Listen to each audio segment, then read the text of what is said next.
Appel. Guillaume Pelletier, bonsoir, merci d'être là. Vous êtes vice-président délégué des Républicains. Je vous présente Anaïs Sanquet. Anaïs, vous remplacez Adrien. La première. Je suis absolument ravi que vous soyez là. Vous êtes ici chez vous, présenté à Guillaume Pelletier, les Français qui vont l'interpeller ce soir. Bonsoir Gilles, bonsoir Guillaume Pelletier. Alors, c'est la première fois que vous venez dans cette émission. Vous ne connaissez pas encore notre panel d'observateurs. Ils sont 3, 2 hommes, 1 femme. Ils ont plein de questions à vous poser. Je ne vais pas vous faire attendre. On va tout de suite les présenter. Les voici. Il y a d'abord, Virginia. Elle est coiffeuse à Nice. Le confinement les week-ends a eu de graves conséquences sur le chiffre d'affaires de son salon. Mais c'est surtout la santé qui la concerne et qui l'intéresse. Et c'est le Guillaume Pelletier, député, qu'elle interpelle ce soir. Vous verrez. Malik, cette fois-ci, lyonnais de cœur. Il est désormais étudiant en droit à Paris. Écologie ou indépendance de la justice, vous l'entendrez, ce futur juriste a des questions très précises à vous poser. Et enfin, Ali, cadre de la fonction publique, mais aussi président d'une association à la Courneuve. Il sera en direct avec nous et il le restera pendant toute l'émission. Bonsoir Ali. Vous avez beaucoup de questions, je le sais, c'est votre première émission en direct. Vous pourrez bientôt échanger encore quelques minutes avant d'échanger avec Monsieur Pelletier. À tout à l'heure, Ali, merci d'être là. Merci beaucoup, Anaïs. C'est vrai, je ne l'ai pas précisé, vous êtes aussi député du Loir-et-Cher, bien évidemment. On va parler de cette suspension du vaccin AstraZeneca qui nous a quand même tous surpris hier après-midi. Le président de la République a-t-il eu raison de suspendre l'usage de ce vaccin en France ? Il serait bien prétentieux de ma part, n'ayant pas accès aux informations dont dispose le président de la République, que de porter un jugement. Faut-il sur ce sujet, c'est presque une question philosophique, appliquer le principe de précaution, j'allais vous la poser, appliquer le principe de responsabilité. Bref, je pense et je crois en la noblesse de l'engagement politique, à la capacité à décider, à la condition que nous disposions, ce qui n'est ni votre cas ni le mien, des informations complètes et nécessaires. Si je fais confiance au président de la République et au ministre de la Santé qui s'exprimait encore aujourd'hui sur le sujet, cette suspension provisoire peut s'expliquer. Je crois que le problème, hélas, est plus profond dans notre pays. Alors, il faut l'aborder là encore avec beaucoup d'humilité. Gérer cette crise quand on est aux responsabilités, je ne le suis pas, c'est forcément compliqué et dur. Mais après 1 an, précisément, de crise sanitaire, le bilan que nous devons tirer, non pas pour accabler, mais pour faire mieux ensemble demain, c'est que nous avons échoué dans de trop nombreux domaines. Les masques, les tests, les lits de réanimation. Et cette question qui me préoccupe le plus, c'est la vaccination. Pour s'en sortir ensemble, il faut qu'on réussisse ensemble la vaccination que nous sommes hélas en train de rater. Je reviens sur cette suspension. Beaucoup ont dit c'est de la soumission à l'Allemagne. Est-ce que vous avez eu le sentiment que les autorités françaises ont assez vite... Chronologiquement, on l'a vu, 1 heure après la décision de l'Allemagne, la décision française est tombée. Est-ce que vous, qui êtes un souverainiste d'une certaine manière, est-ce que vous trouvez qu'on a manqué de résistance ? C'est la seule vraie réserve au-delà de ce que je viens de dire, que je pose. C'est vrai qu'en tant que député de la nation, élu du monde rural et observateur comme vous de ce qui se passe, les déclarations très claires et très fermes du Premier ministre dimanche soir, qui nous dit sur le sujet qu'il n'y a aucun problème. Sur Twitch. Voilà, circuler, il n'y a rien à voir. Tout est sous contrôle. La décision de l'Allemagne, quelques heures après, et la décision concomitante du président de la République peut nous interpeller. Donc je n'accuse personne, j'espère, attaché à la souveraineté de ma nation, de notre patrie, que le président de la République a pris une décision en toute liberté et dans le respect des principes de souveraineté, et que depuis trop longtemps, la France est soumise à l'Allemagne, depuis trop longtemps. Voilà, il a peut-être estimé que l'Allemagne étant notre grand voisin, auprès duquel on se compare tout le temps, qui fait toujours plus ou moins, dont on dit qu'elle fait les choses plutôt mieux que nous, que c'était pas tenable de laisser ce vaccin en circulation si les Allemands l'avaient suspendu. Si c'est la seule raison, elle n'est pas raisonnable. S'il y a des raisons que je ignore qui sont scientifiquement prouvées, alors c'était une bonne décision. Vous l'avez parlé du principe de précaution. Est-ce que là, ça a été un excès de précaution ? Vous avez plus ou moins répondu. Alors, je vais aller plus loin. Est-ce qu'il faut supprimer le principe de... Est-ce que vous êtes pour le principe de précaution ou faut-il le supprimer de la Constitution ? Alors, on y reviendra peut-être tout à l'heure. C'est l'une des raisons pour lesquelles j'ai voté contre sur l'inscription dans la Constitution du climat. C'est marrant parce que j'ai hésité sur à quel moment je vous posais la question comme quoi... Au fond, là aussi, c'est une conviction profonde que j'ai. Dieu sait... Comme tout un chacun, comme toutes les nouvelles générations, bien sûr que le climat, la préservation de la planète, la biodiversité, l'amour de la nature. Moi, je vis, j'habite, je suis élu d'un territoire où il y a 75% de forêt, il y a des étangs, il y a du gibier, il y a la biodiversité, donc ça compte beaucoup pour moi. Mais je ne veux plus que cette question essentielle du climat dépende du bon vouloir d'administration ou de juridiction. Et c'est tout le problème du principe de précaution qui est typiquement la fausse bonne idée. Bien sûr que tout le monde peut se dire, bah c'est bien, on prévient par anticipation un éventuel problème. Sauf que c'est devenu l'argument, voire l'argutie juridique de blocage de tant de projets de recherche, de développement, d'entreprises dans nos territoires. Dès qu'on a une idée de création d'entreprise, je vois dans le Loir-et-Cher ou en Centre-Val de Loire, vous avez quelques-uns qui, au lieu de débattre de manière pacifique avec nous pour dire comment on va pouvoir trouver la meilleure solution du rapport entre l'économie et l'environnement, qui disent principe de précaution, on intervient. Vous avez très bien décrit la situation, donc vous êtes un politique, vous l'aviez dit, donc la responsabilité du politique est de prendre position. Vous arriveriez au pouvoir, vous souhaiteriez le supprimer ou non de la Constitution? Le principe de précaution? Oui. Parce que maintenant... Oui, si j'en avais le pouvoir, je supprimerais le principe de précaution que je remplacerais par le principe de responsabilité. Que chacun puisse, sur chaque grand projet d'envergure, se mettre autour de la table et qu'on identifie ensemble, que ce soit je vais prendre un exemple, les projets de méthanisation. Enchaînons. Allez-y, mais rapidement. Un sujet très concret dans nos territoires. On doit inventer des énergies alternatives. La méthanisation, c'est d'ailleurs le traitement des déchets de l'agriculture, par exemple. Absolument. C'est une source d'avenir. On est très en retard. En Allemagne, puisqu'on parlait, il faut 2 ans pour obtenir une autorisation, 5 à 6 ans en France. Et les principes de précaution rajoutent des strates administratives et juridiques. On perd beaucoup de temps. Typiquement l'exemple qui montre qu'il vaut mieux un principe de responsabilité. On se met tout le monde autour de la table, on voit les effets positifs et négatifs et on tranche ensemble politiquement, parce que je suis pas un politique, je suis un élu du peuple et je me sens élu du peuple. J'ai un mandat du peuple français pour décider en son nom, en fonction des convictions qui sont les miennes et que je n'ai jamais cachées.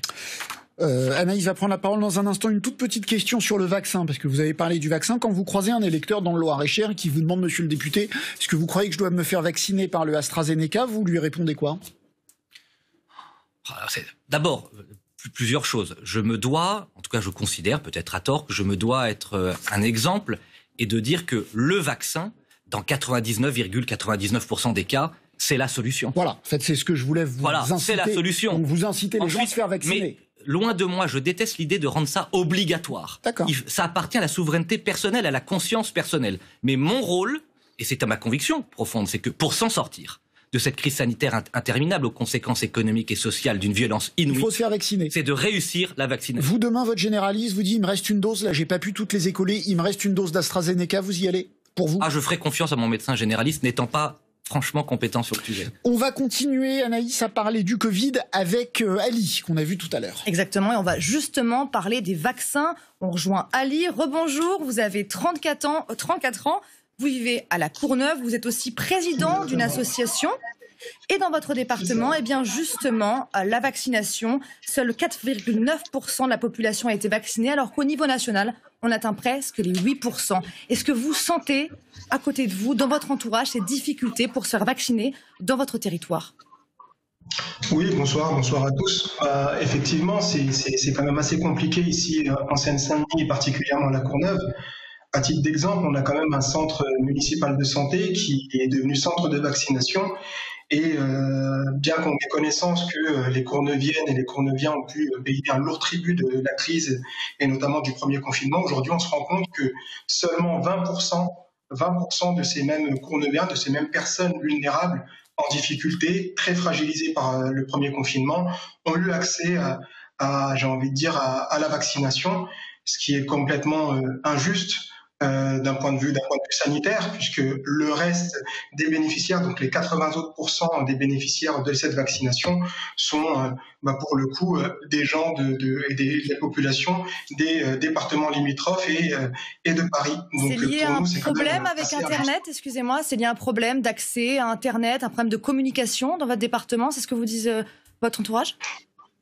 C'est surtout qu'en fait, aujourd'hui, la fracture numérique, étant donné que l'ensemble des possibilités en termes de vaccination passe par notamment Doctolib, la fracture numérique, bien évidemment, les politiques ici n'y sont pas étrangers, et notamment les politiques au niveau national, et finalement, ça a un gros impact au niveau de la population, car ça les fragilise profondément, et du coup, très peu de personnes ici à La Courneuve, mais essentiels, même au niveau du département, ont accès à la vaccination. Et il y a la vaccination, il y a un autre problème en plus, c'est que dans votre département, le taux d'incidence est tout simplement le plus élevé de France. 497 cas pour 100 000 habitants. On a même passé les 500 hier, je crois. Soir, il y a quelques minutes, je pense. Est-ce que vous le sentez? Est-ce qu'autour de vous, la situation elle devient très compliquée? Bien sûr que la situation devient compliquée. Aujourd'hui, on a l'impression de revivre ce qu'on a vécu lors du premier confinement, avec une situation quand même assez alarmante. On paye véritablement un lourd tribut de cette crise sanitaire et sociale, et économique également. Donc forcément, on a tous un ami, un proche ou moins proche, qui aujourd'hui est hospitalisé, qui est aujourd'hui en réanimation, qui aujourd'hui a été victime du Covid par notamment les décès qui se succèdent. Donc forcément, on commence à être un peu alerté, mais c'est une situation qui, j'ai envie de dire, s'inscrit dans la continuité de ce qui s'est passé lors de la première grosse vague. Et manifestement, aujourd'hui, on ne voit pas le bout du tunnel de cette crise sanitaire. Et oui, les Courneuviennes et les Courneuviens, et les habitants de Seine-Saint-Denis en particulier, le vivent et sont plus qu'impactés par cette crise sanitaire. Allez, on vous abandonne un instant, mais restez là. Anaïs a encore beaucoup de questions à vous poser. Guillaume Pelletier, je vous voyais réagir à ce qu'il disait quand il parlait de la difficulté de prendre rendez-vous pour la vaccination. Oui, on vit pas dans le même département, mais on vit exactement la même chose. C'est-à-dire, ce qui me marque entre la Courneuve et chez moi, dans le sud du Loir-et-Cher, c'est totalement le même ressenti. On a la fracture numérique qui pénalise les plus fragiles. S'y ajoute en plus chez nous la fracture de la mobilité. Vous savez que faire 30 ou 40 km où on n'a pas de métro, de RER, de TER, il faut prendre sa voiture.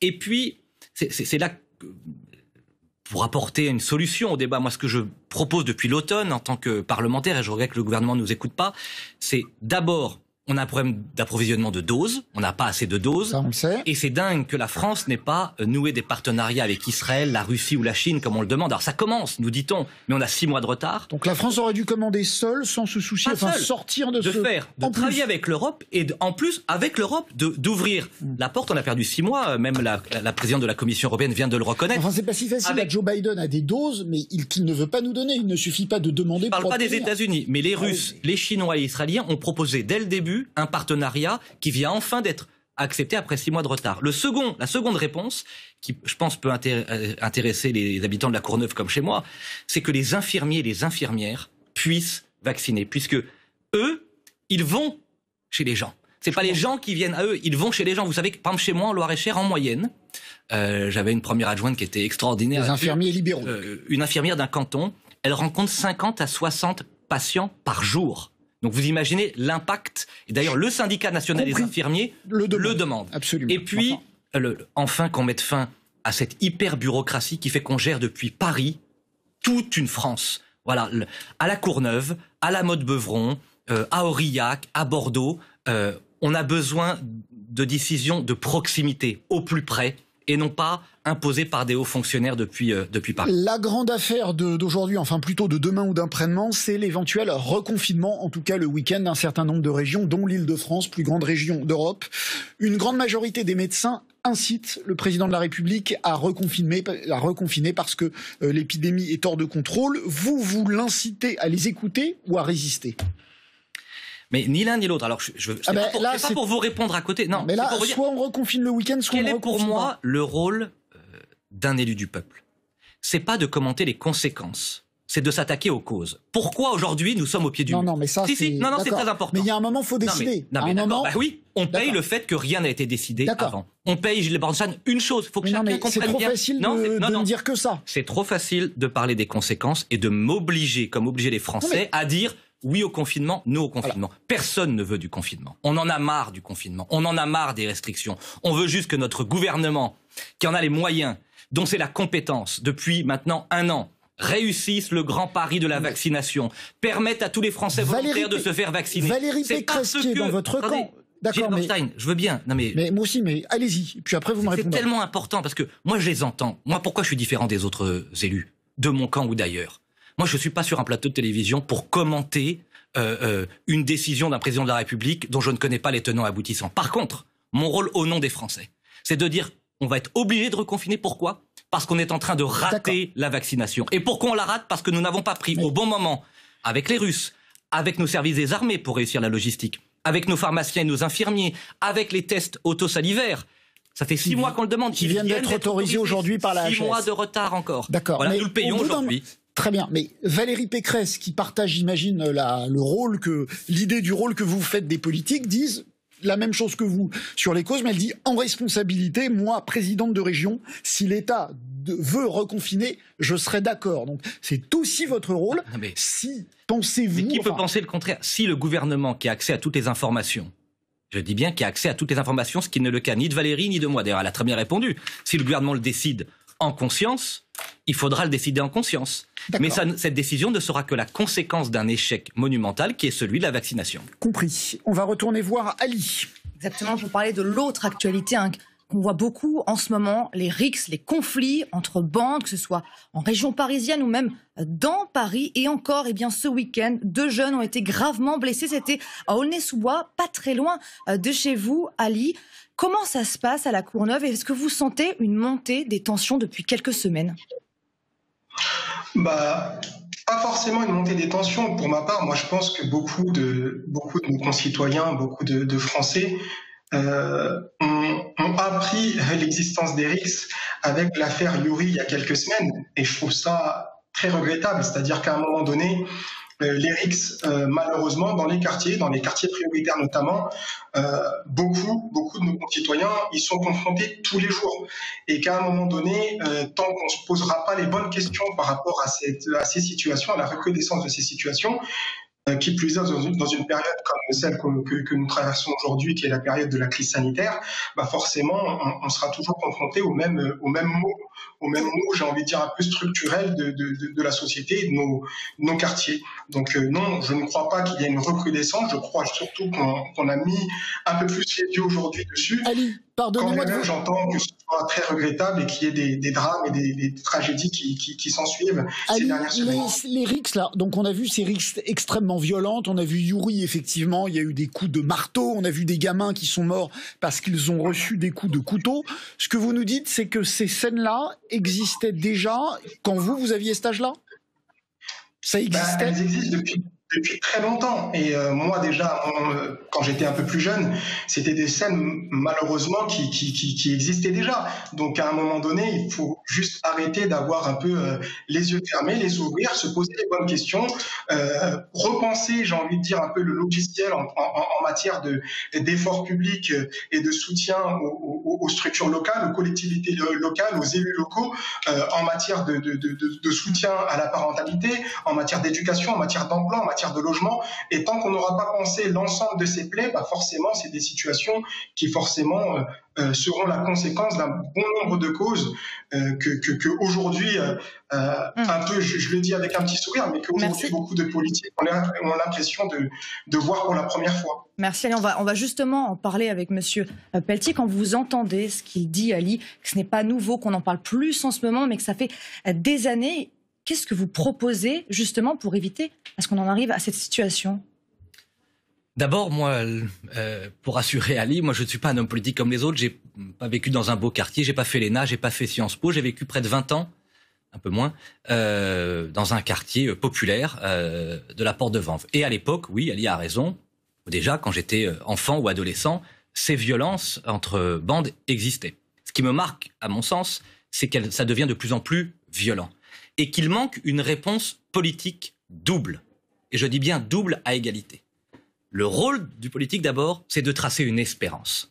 Quelle espérance on offre à notre jeunesse? Une espérance d'égalité des chances, d'ascenseur social, de travail, de mérite, d'effort. Si tu veux devenir quelqu'un, si tu t'accroches, si tu travailles, tu seras récompensé. En France, et là, ce rêve aujourd'hui, pour un grand nombre de notre jeunesse, dans les quartiers populaires comme dans nos campagnes, ce rêve est brisé. Nous devons le rétablir et le réparer. Et deuxièmement, ce qui manque depuis très longtemps en France, disons-le clairement, on aura peut-être une différence sur ce sujet avec Ali, il n'en a pas parlé, c'est la sanction. La sanction et la punition ne sont pas des gros mots. Dans tous nos quartiers, dans le mien, que je connaissais petit et adolescent, ou dans mon territoire aujourd'hui, c'est toujours le fait d'une infime minorité, 10, 20, 30, 40 jeunes qui ne respectent jamais rien et qui polluent la vie de l'écrasante majorité. Ces jeunes-là, ils doivent être punis et sanctionnés. Je vais très loin puisque je souhaite, le rétablissement des peines planchées, des tribunaux correctionnels pour mineurs, proposition concrète, mieux pour les plus violents des récidivistes, qu'on les arrache de leur quartier pour qu'ils évitent de pourrir la vie quotidienne des gens et qu'on les intègre dans ce qu'on appelle aujourd'hui les EPID, c'est-à-dire des établissements publics de réinsertion avec encadrement militaire pour leur redonner le sens des valeurs, du respect, de l'amour de la France, de l'éducation, du respect de l'autre, voilà, des valeurs simples et de bon sens Guillaume que la Pelletier, on France est doit porter. très en retard parce qu'on est tous très longs. Moi, le premier, vous, Ali, je vous demande tous et je me l'applique, faut tous qu'on aille beaucoup plus vite. On va faire réagir justement Ali. Vous avez entendu les propositions du député, notamment ces peines planchées. Qu'est-ce que vous en pensez? Est-ce que pour vous qui êtes sur le terrain, c'est une solution? Forcément, comme l'a dit monsieur le député, on ne sera pas d'accord sur ce point-là, bien évidemment. Tout d'abord parce que, voilà, moi j'estime que ça c'est quand même une vieille recette politique de dire oui, on va sanctionner ici et là, alors que mon premier propos parlait des causes et des solutions pour régler ces maux endémiques de nos sociétés et de nos quartiers, et notamment à travers l'éducation, à travers l'emploi, à travers le logement. Voilà, mettez-nous tous au même niveau, au même pied d'égalité, et on verra si ces RIC se poursuivront. Et l'idée de la double peine, etc., j'ai envie de dire, c'est en quelque sorte une vieille recette. Déjà en 2007, monsieur Pelletier, vous évoquiez ce sujet-là. On ne vous mettra pas d'accord, avec les maisons de correction. Donc, je ne suis pas étonné de ce genre de discours, mais ce n'est vraiment pas la solution ici. L'espérance et la sanction. C'est pas une solution qui permettra de régler le problème. Ça, alors oui, là-dessus vous n'êtes pas d'accord. Il y a un autre point sur lequel vous n'êtes pas d'accord avec le député. Je crois que vous aviez une question sur un autre sujet à poser à monsieur Pelletier. La question que je voulais lui poser, puisque ça rentre aussi toujours dans ce contexte-là, aujourd'hui, on a l'impression que nos élus, notre représentation nationale a tendance très souvent à nous stigmatiser, à nous représenter pas comme on le souhaiterait. C'est aussi ici le cas en Seine-Saint-Denis. Ali, je suis désolé de vous faire accélérer, mais on doit vraiment gagner. On doit la question que je voulais poser, question, c'était par rapport au souhait de monsieur le député d'inscrire dans la Constitution les racines judéo-chrétiennes de la France. Et je me suis posé cette question-là en me disant, mais qu'en est-il de l'autre histoire de la France, celle de nos parents, de nos grands-parents qui se sont impliqués dans ce pays, qui se sont engagés dans ce pays, qui ont fait ce pays-là, où on les place à partir de là, et surtout, qu'en est-il aussi de l'article 1 de la Constitution qui, finalement, ne reconnaît pas les racines judéo-chrétiennes de la France. Bien au contraire, cet article 1 de cette même Constitution estime que ces racines sont antinomiques. Donc, quelle est la position du député à ce niveau-là? Alors, je précise que vous voulez introduire dans la Constitution, vous m'arrêtez si je me trompe, la France est une république laïque de tradition judéo-chrétienne. C'est pas tout à fait ça, mais je vais préciser puis répondre à Ali. D'abord, pour moi, la valeur cardinale pour recréer une seule communauté nationale à égalité, dans laquelle chacun se sent respecté à égalité, c'est la laïcité, qui permet de faire vivre ensemble tous ceux qui croient au ciel et tous ceux qui n'y croient pas. Pour moi, avant qu'il y ait des hommes, des femmes, des musulmans, des juifs, des catholiques, des agnostiques, nous sommes français.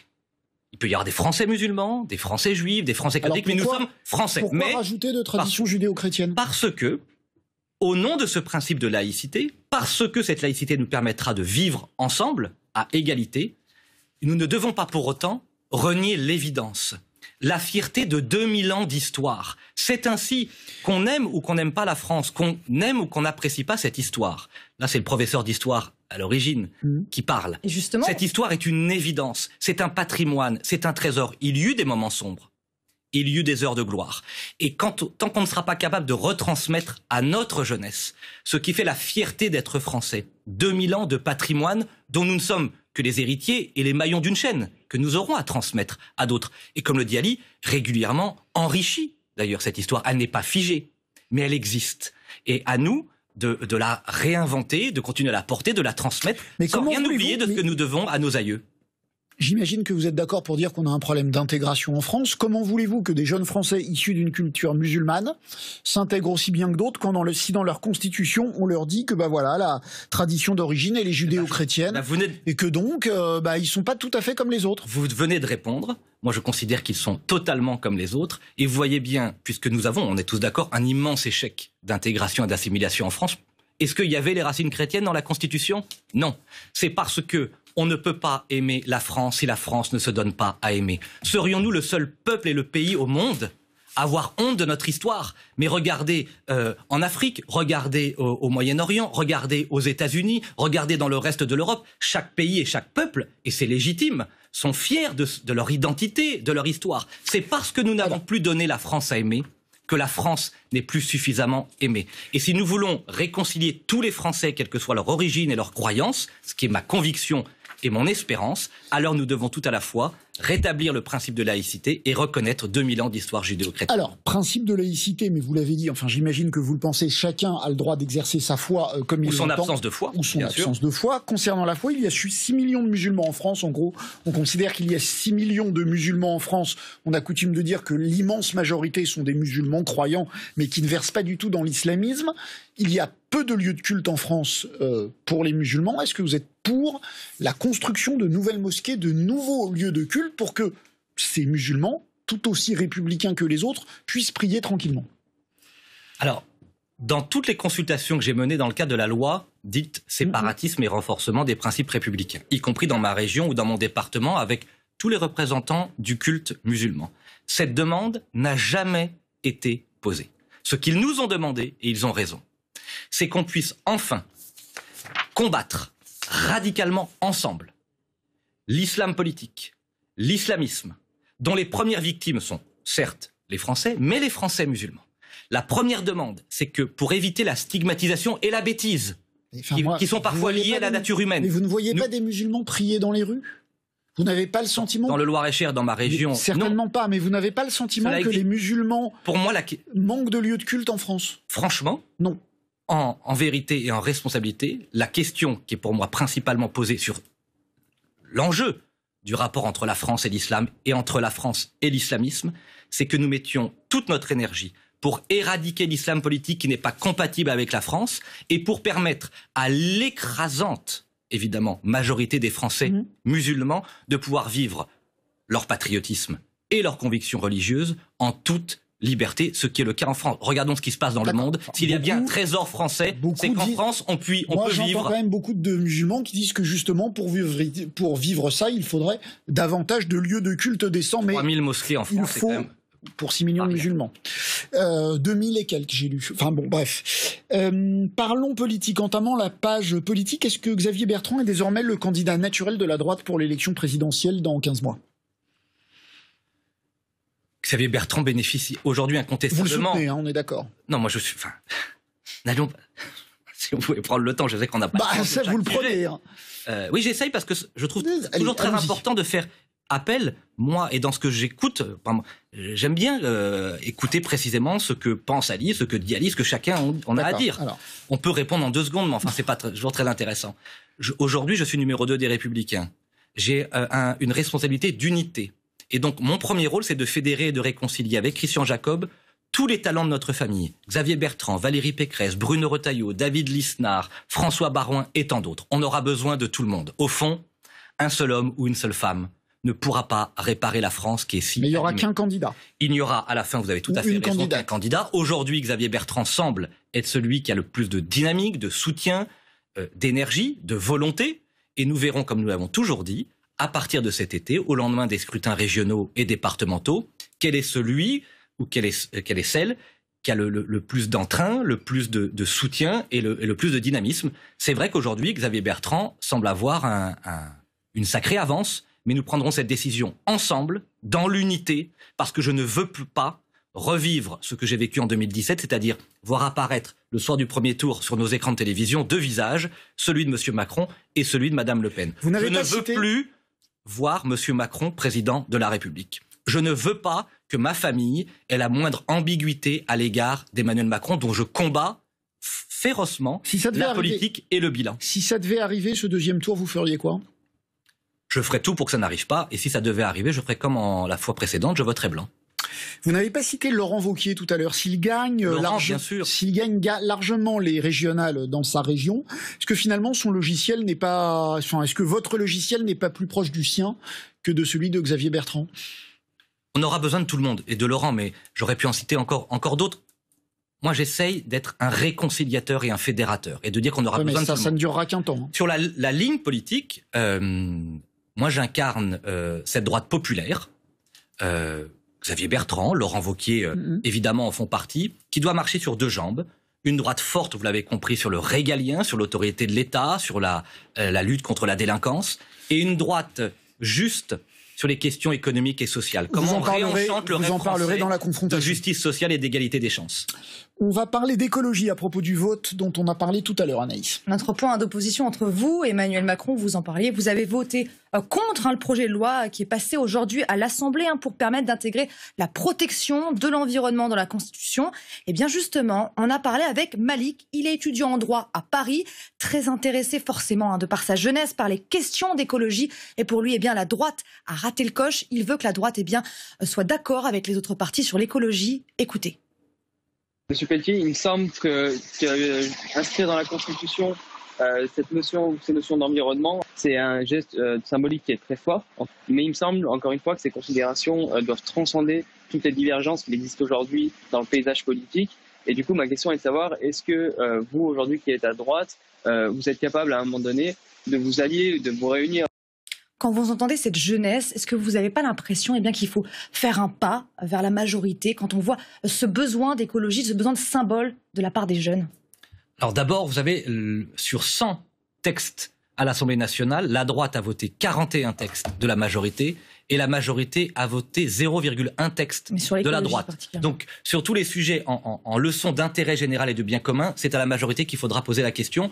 Moi, au-dessus de la droite et au-dessus de la gauche, je mets la France.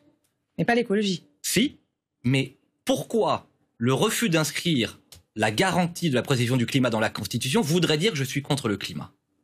C'est tout l'inverse. Je ne veux pas que le climat, qui est une question essentielle, soit confisqué par les juristes, les bureaucrates et les hauts fonctionnaires. Faudra l'expliquer à la jeunesse. Exactement, c'est ce que j'essaye de faire en cet instant et je vous remercie. La droite, je rappelle, c'est Georges Pompidou qui crée le premier ministère de l'Environnement, c'est Jacques Chirac qui commet ce remarquable discours à Johannesburg.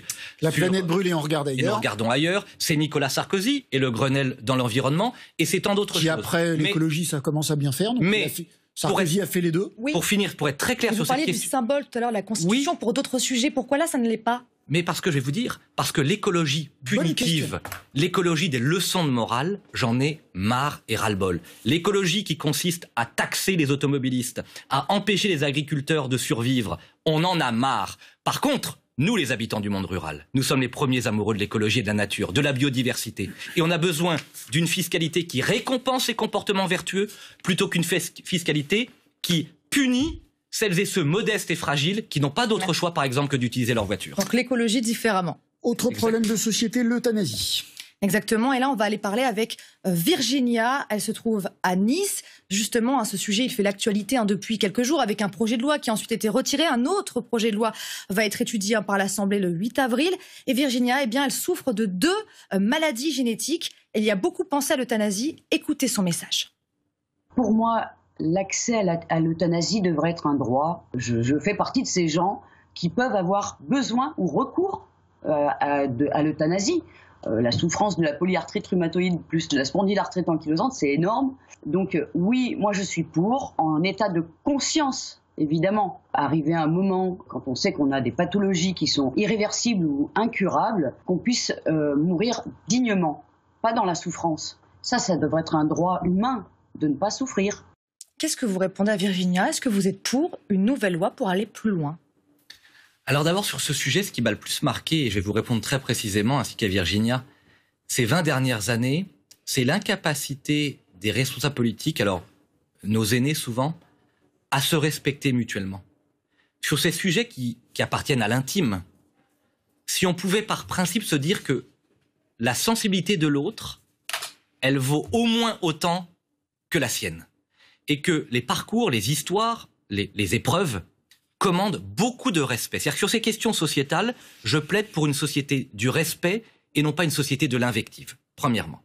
Deuxièmement, sur cette question à laquelle il faut toucher qu'avec une main tremblante, je crois, et je suis admiratif de ce qu'a fait Jean Leonetti, l'un des seuls députés qui a obtenu sur cette question-là une loi à l'unanimité de tous les partis, à Il y l'Assemblée avait un nationale. socialiste avec lui, donc Oui. c'était la loi Claes-Leonetti. Oui, donc mais il n'empêche que chacun Jean a porté, avec Alain bien sûr, mais Jean a été considéré comme le fondateur, le précurseur, j'associe tout le monde, j'ai bien dit l'unanimité. Il a essayé de trouver une loi qui dit, entre donner la mort d'un côté et la souffrance, les deux n'étant pas acceptables pour une société civilisée, nous allons trouver un chemin et une ligne de crête étroite dans le respect de la compétence médicale, de la volonté des familles, qu'on appelle le soin palliatif, c'est-à-dire aider à soigner, à le droit à soulager la jusqu'au sédation bout, profonde. et puis le refus de l'acharnement D'accord. thérapeutique. Donc pour cette quand il loi est vous inutile. suffit, vous n'estimez pas besoin d'aller plus Je loin. considère qu'elle est une belle loi d'équilibre et qu'il est très compliqué de reculer ou d'avancer par rapport à cet équilibre très subtil. Anaïs Enchaîné. Alors, on va retourner voir Malik, l'étudiant en droit, lyonnais, passionné de foot, mais surtout de questions juridiques. C'est un futur juriste et justement, il nous a parlé du procès Big Maillon qui s'ouvre demain et de Nicolas Sarkozy. On le rappelle, il a été condamné au début du mois à de la prison ferme. 1 an dans l'affaire dite des écoutes. Vous l'avez défendu, Nicolas Sarkozy, et vous aviez notamment parlé d'une justice, d'une décision insensée et d'une justice politisée. Et regardez, ça a fait réagir Malik. Est-ce que quand vous parlez justement aujourd'hui de politisation de la justice, est-ce que c'est pas une atteinte qui est extrêmement grave? Est-ce que ce sont pas des propos d'ailleurs qui sont extrêmement graves, puisque ça sous-entend qu'il pourrait y avoir des conflits d'intérêts, que les garanties d'indépendance ne sont pas respectées? Et du coup, qu'est-ce que vous entendez aussi par politiser? Est-ce que vous sous-entendez qu'une partie de la justice aujourd'hui, ou la manière dont la justice aujourd'hui est rendue, ne permet pas de garantir une forme d'indépendance à l'égard des magistrats et des justiciables? Je vais compléter. Est-ce que vous avez confiance en la justice? En l'écrasante majorité des magistrats, oui. Que j'aspire à une justice indépendante, efficace, rapide, impartiale. Et que dans quelques cas, en tout cas j'ai des doutes, et j'ai le droit et le devoir d'émettre ces doutes, entre autres le parquet national financier, qui a été créé par François Hollande. Et je rappelle, c'est pas moi, il faut l'expliquer à Malik, que Eliane Houlette, l'ancienne patronne du parquet national financier, auditionnée par nous les parlementaires il y a quelques mois, a reconnu avoir subi des pressions du parquet, c'est-à-dire indirectement du gouvernement, dans l'affaire Fillon. Il y a hélas, nous le savons, nous sommes en train de le deviner, nous le démontrerons un jour, une infime minorité de hauts magistrats qui utilisent la politique, la justice à des fins politiques. Le rôle d'un amoureux de la souveraineté nationale et de l'idéal d'une justice indépendante, pour défendre cette justice indépendante et qu'elle soit aussi sévère et rapide à l'égard des puissants ou des petits, mais à égalité, c'est de dénoncer tout poison de la politisation. Et rien que le fait que nous en parlions prouve que ce poison de l'impartialité, de la partialité existe. On en parle parce que la droite massivement... Parce que Madame Houlette, patronne du parquet national financier. Parce que les parlementaires de droite, massivement, on a relayé cette inquiétude. Voilà, ont attaqué les juges. Nicolas Sarkozy, pas les juges. Nicolas Sarkozy est accusé d'avoir dépassé de plus de 20 millions d'euros le plafond des dépenses de campagne. Est-ce que la tenue de ce procès vous paraît normale ou est-ce que là aussi, c'est la preuve de magistrats qui en veulent à Nicolas Sarkozy? La tenue du procès. Là encore, je vais revenir à la position que j'ai toujours eue dans toutes les affaires judiciaires, qu'elles concernent la droite ou la gauche. Je ne commente pas. Moi, j'ai commenté la fois précédente les différents propos de quelques magistrats, dont Madame Houlette, et une décision qui m'est apparue disproportionnée. Donc le renvoi de Nicolas Sarkozy demain ne vous choque pas? Pour le reste, c'est à la justice de se prononcer et à chacun de rendre des comptes. Compris, c'est l'heure de la confrontation traditionnelle dans cette émission. Alors ce soir, c'est une confrontation d'une certaine manière droite contre droite.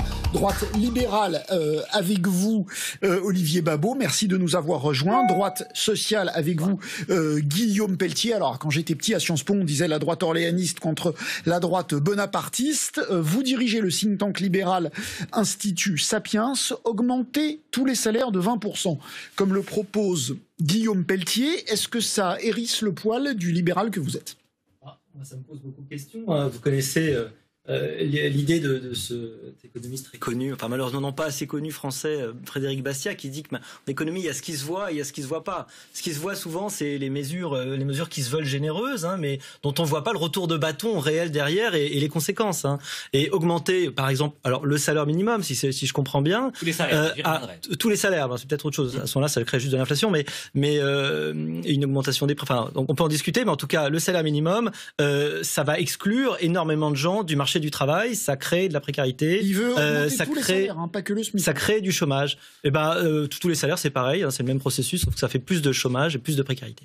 Voilà. Alors là-dessus, ce serait intéressant de débattre. Je vous invite d'ailleurs à lire mon livre où j'ai essayé de présenter une idée nouvelle à partir d'un constat que j'ai partagé comme chef d'entreprise. J'étais chef d'entreprise pendant 8 ans, comme maire et comme député. Il n'y a plus d'écart aujourd'hui entre les revenus du travail et les revenus de l'assistance. Et donc tout le monde est découragé. Ceux qui travaillent, qui se disent « je travaille pour pas grand-chose ».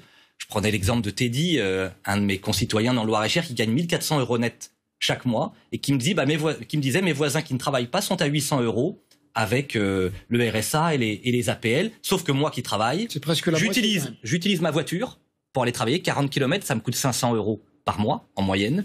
Et je dois payer une nourrice pour garder les enfants. Il n'y a donc plus d'écart.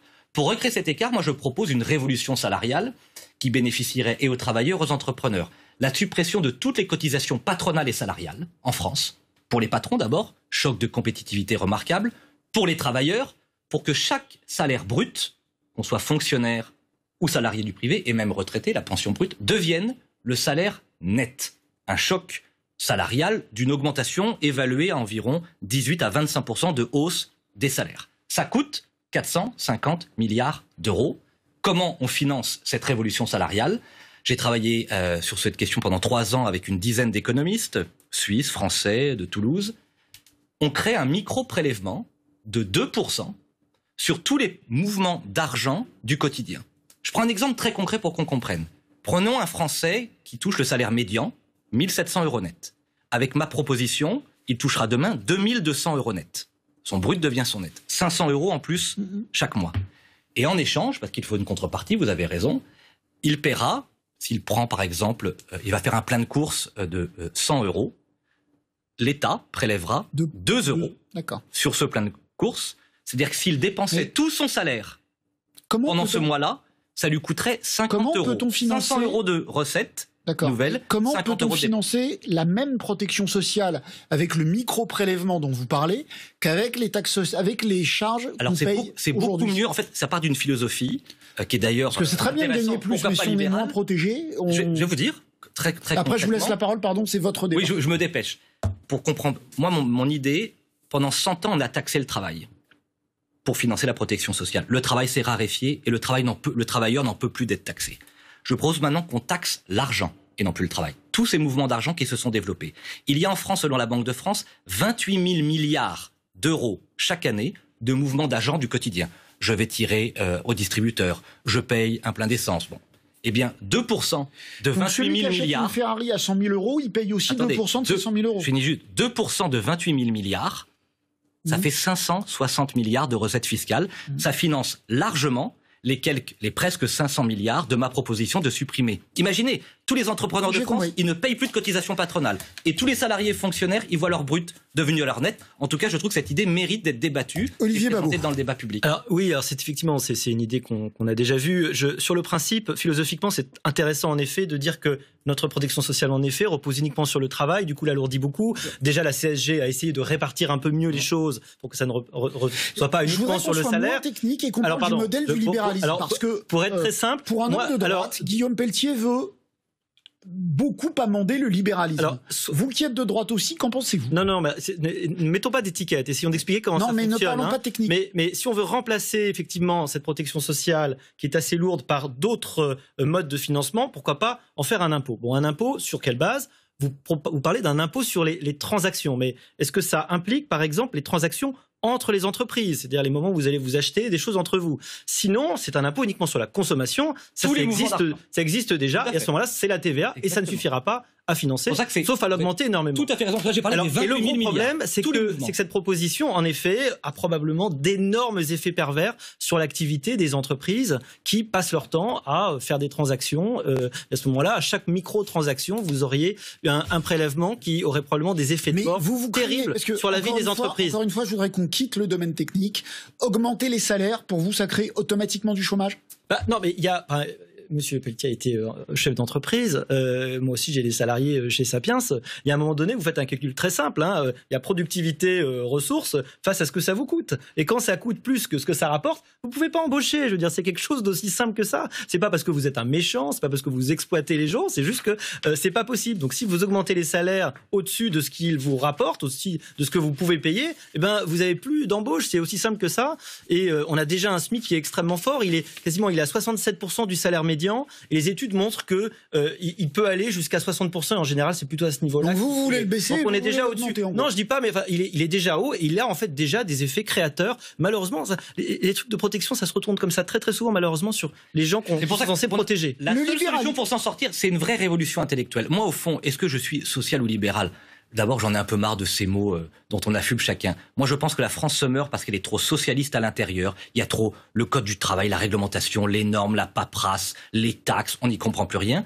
Mais elle est trop libérale à l'extérieur, trop naïve vis-à-vis de nos partenaires internationaux. Nous signons à tort des grands traités, le CETA, le TAFTA, le Mercosur. Et on impose, par exemple, à nos pauvres agriculteurs des normes sociales et environnementales en France, tout en important des produits qui n'ont pas ces mêmes normes. Et donc, pour moi, le rôle d'une vision politique, c'est de sortir de ces vieux débats, j'augmente de 1% ou je baisse de 2% les salaires.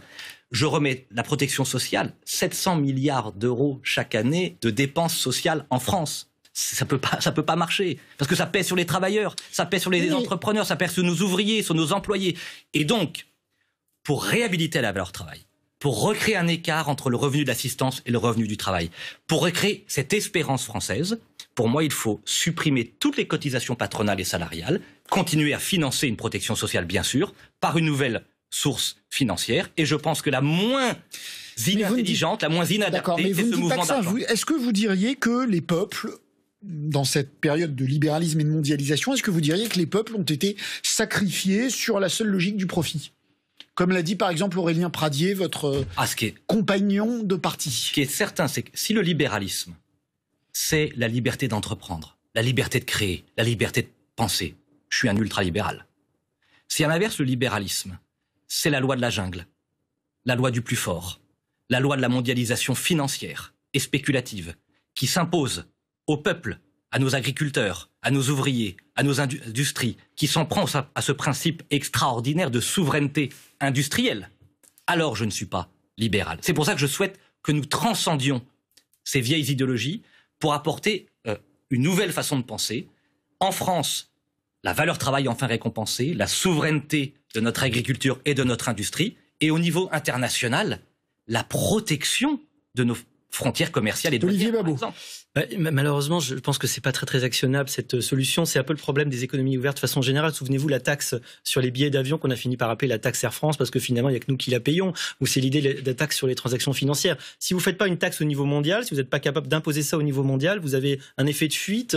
Les gens vont s'installer chez nos voisins, les capitaux vont aller ailleurs et vous allez finalement absolument pas avoir les recettes que vous prévoyez. Moi, je prévois malheureusement. C'est intéressant comme expérience de pensée, mais puis on y avait déjà réfléchi d'ailleurs chez Sapiens si on avait proposé ce genre de choses, mais malheureusement dès qu'on commence à rentrer dans les détails du fonctionnement du truc, ça fonctionne pas non plus et donc on retrouve pas ces petits et on n'arrive pas à financer le système malheureusement. En un mot là, puisque vous voulez l'augmentation du salaire, l'augmentation du revenu, que le travail paye davantage, la prime Macron que le gouvernement a proposée à la conférence sociale, Geoffroy Roux de Bézieux a dit que c'était plutôt la prime patron parce que ce serait les employeurs qui la paieraient, mais ça serait une prime exonérée de charges sociales, comme le gouvernement l'avait proposé lors du premier confinement. Vous êtes pour ?